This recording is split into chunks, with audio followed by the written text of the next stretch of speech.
শুক্রবার মানেই আমার জন্য ব্যস্ত একটা দিন। সকাল থেকে শুরু হয় রান্নাবান্না। কখন যে দিনটি শেষ হয়ে যায় আমি আসলে বুঝতেই পারি না। তবু আলহামদুলিল্লাহ। আসসালামু আলাইকুম এভরিওয়ান। আশা করছি সবাই অনেক বেশি ভালো আছেন। সবাইকে আরো একটি নিউ ডেইলি ব্লগে ওয়েলকাম করছি। সকালে ঘুম থেকে উঠে আলুভাজি করে নিচ্ছি। আজকে তো ফ্রাইডে। ইহানার বাবা বাসায় আছে। ওর রুটি দিয়ে আলুভাজি খেতে খুবই পছন্দ। আর আমি তো সকালে তেমন কিছু খাই না।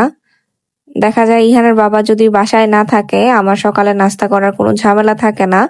ও একটু বাসায় থাকলেই দেখা যায় সকালে নাস্তা বানানোর ঝামেলাটা থাকে। যেহেতু ফ্রাইডে এর জন্য একটু ঘুম থেকে দেরি করেও ওঠা হয়, আর ইহানের বাবা তো এই দিনটাই আসলে ছুটি পায়, ও দেরি করে ঘুম থেকে উঠে। আর আমি আগে উঠে গেলে দেখা যায় অনেক সময় ইহানও আমার সাথে উঠে যায়। পরে ওর বাবা তেমন একটা ঘুমাতে পারে না, এর জন্য আমিও দেরি করেই ঘুম থেকে উঠি। এর জন্য দেখা যায় ওই দিনটি সকালে নাস্তা বানানো থেকে শুরু করে দুপুরে রান্না বান্না সব মিলিয়ে দেখা যায় সারাদিন আমার রান্নাঘরেই থাকা হয়ে যায়। আদার্স যে কোনো কাজ করা সেটা আমি ওই দিন তেমন একটা করতে পারি না। আপনাদের সাথে কথা বলতে বলতে কিন্তু আমি রুটিও অলরেডি বানিয়ে নিয়েছি। আপনারা দেখতেই পেয়েছেন যে আমি কাঠের একটা রুটি মেকার দিয়ে রুটি বানিয়েছি। এই জিনিসটা কিন্তু আমার লাইফটাকে অনেকটাই সহজ করে দিয়েছে। যারা আমার মতো অতি দ্রুত রুটি বানাতে পারেন না বা রুটি খুব একটা সুন্দর হয় না, তাদের জন্য আমি বলবো এটা একটা বেস্ট অপশন। তো সকালে নাস্তা শেষ করে এখন আমি রান্নাঘরে আবারও চলে এসেছি। এসে দেখলাম যে আমার জিরা শেষ হয়ে গেছে। পরে আমি জিরাটা ভেজে ব্লেন্ড করে নিলাম আগেই। আমি নাস্তা করার আগেই মুরগির মাংসটা ভিজিয়ে রেখেছি। আজকে দুপুরে তেমন কিছু রান্না করব না, জাস্ট মুরগির মাংসটাই রান্না করব। আর সাথে টমেটো টক রান্না করব। প্রথমে আমি এখানে তেল দিয়ে তারপরে পেঁয়াজ কুচি দিয়ে দিয়েছি, সাথে দিয়েছি কিছু মেথি। কারণ মাংস রান্নাতে আমি সবসময় মেথি ব্যবহার করি। মেথির ফ্লেভারটা মাংসের সাথে আমার খুব ভালো লাগে। সেই সাথে সবগুলো গরম মশলা এক এক করে অ্যাড করে দিয়েছি। আর নাস্তা করে এসে আমি প্রথমে এই টমেটো টকটা বসিয়ে দিয়েছিলাম। এখানে জাস্ট টমেটো দিয়ে হলুদ আর হালকা একটু মরিচ লবণ দিয়ে আর রসুন বাটা দিয়ে সিদ্ধ করে নিচ্ছি। তারপরে এটাকে ডাল ঘুটনি দিয়ে সুন্দর করে ঘুটে নিব। এখন এখানে আমি সবগুলো বাটা মশলা অ্যাড করেছি, সেটা আপনাদের আন্দাজ মতোই অ্যাড করবেন, মাংসের পরিমাণ অনুযায়ী। তারপরে গুঁড়া মশলাগুলো সবকিছু অ্যাড করে দিলাম। এখন সুন্দরভাবে মশলাটা কষিয়ে নিব। আসলে রান্না করতে আমি জানি সব আপুরাই পারেন, তারপরেও আমি যেভাবে রান্না করি সেভাবে আসলে আমি শেয়ার করলাম আপনাদের সাথে।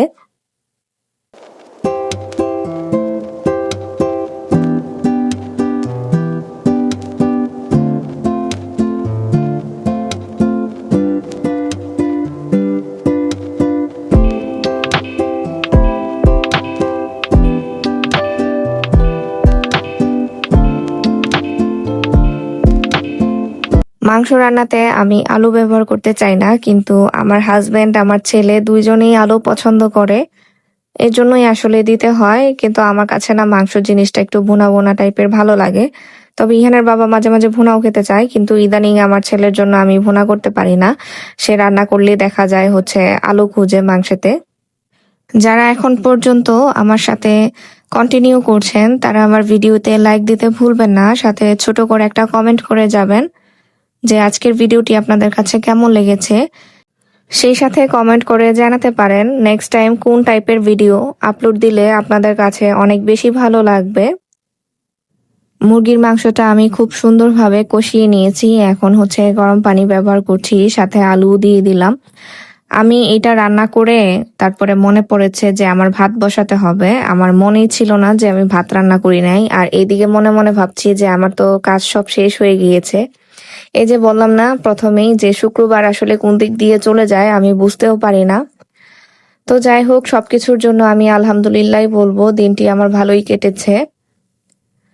আমার এখন রান্না বান্নাও শেষ, এখন টেবিলে আমি খাবার সার্ভ করে দিব। সেই সাথে এখন আমি লাস্টে টমেটো টকটাতে বাগার দিব। এখানে রসুন কুচি নিয়েছি জাস্ট, আর সয়াবিন তেল নিয়েছি। একটু ভাজা ভাজা হয়ে আসলেই বাগার দিব। এটা যখন বাগার দেওয়া হয় এটা থেকে কিন্তু অনেক সুন্দর একটা স্মেল আসে। দুপুরের খাওয়া দাওয়া শেষ করে রেস্ট নিয়ে সন্ধ্যার দিকে বাহিরে গিয়েছিলাম।